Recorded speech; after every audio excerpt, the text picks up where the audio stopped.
दुनिया दिखावा। बड़े सारे दस्तरख्वान पर से एक साहब खाने की एक एक चीज उठाते गए और अपनी आस्तीनों में झोंकते गए। जिसने देखा वो हैरत की तस्वीर बना उन्हें देखता रहा। ऐसी बात कभी किसी ने न देखी थी न सुनी। हैरत इस वजह से भी ज्यादा थी कि ये हरकत करने वाला कोई अकल से गया गुजरा अल्लाह का बंदा नहीं था, बल्कि वो एक मुहज्जब और माकूल आदमी नजर आता था। शहर में वो जरूर अजनबी था, लेकिन जिन लोगों ने उस नेक नफ्स को पहचान लिया था उनके लिए तो ये और भी ताज्जुब की बात थी, क्योंकि ये अजनबी तो बड़ा पढ़ा लिखा आदमी था। दूर दूर तक उसकी कदर थी। बड़े से बड़ा आदमी उसका एहतराम करता था।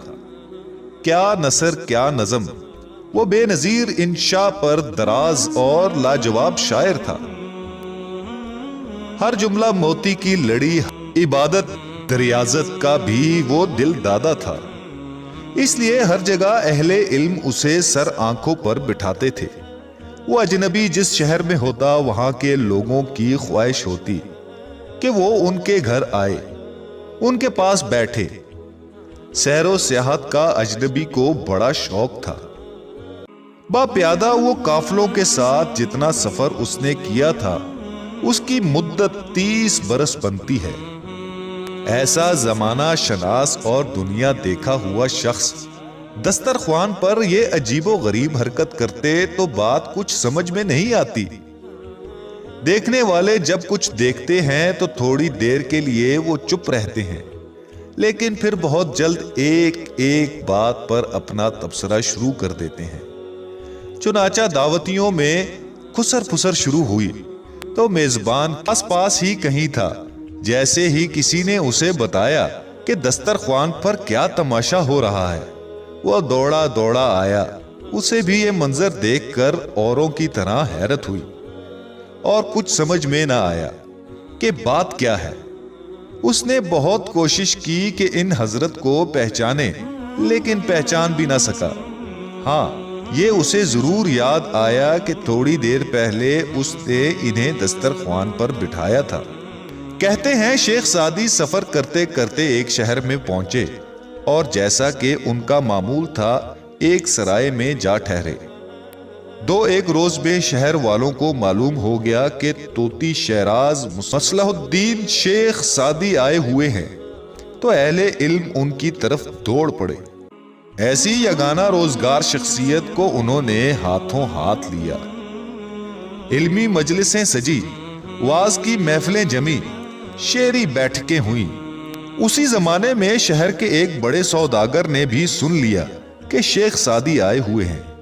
उसने किसी के जरिए कहलवाया, हजरत मेरे बेटे की शादी है, सारे शहर के मुअज़्ज़ज़ीन को मैंने खाने पर बुलाया है। अगर आप भी ये दावत कबूल कर लें तो बायसे अज़ो शर्फ। मैं वैसे भी आपका बड़ा गर्विदा और अकीदतमंद हूं। आप तशरीफ लाएंगे तो मेरी महफिल में 4 चांद लग जाएंगे।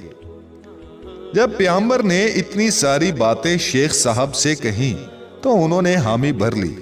यूं भी हुक्म है कि कोई मुसलमान भाई दावत देकर बुलाए तो रद्द न करना चाहिए, सवाए इसके कि ये दावत नमूदो नुमाइश और रयाकारी के लिए हो। सादी अपने काम काज से फारिग होकर दावत के सही वक्त पर वहां पहुंचे जहां दावत का एहतमाम था।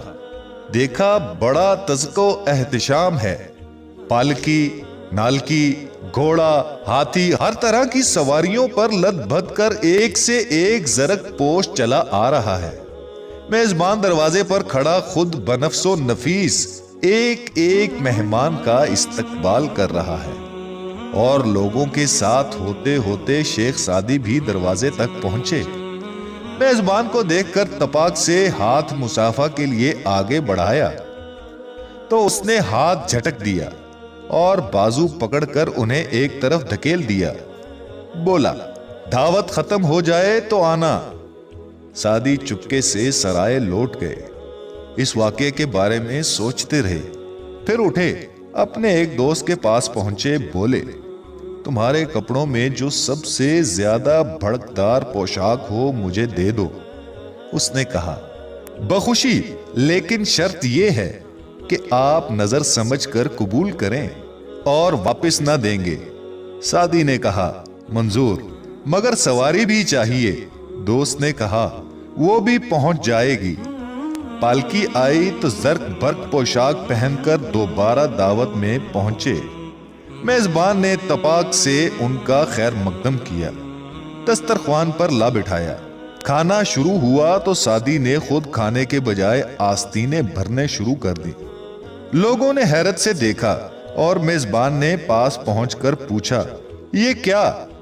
تو انہوں نے کہا، تیری نظر میں قدر آدمی کی نہیں، اس کے کپڑوں کی ہے، اس لیے میں جیب و آستین کو کھلا رہا ہوں۔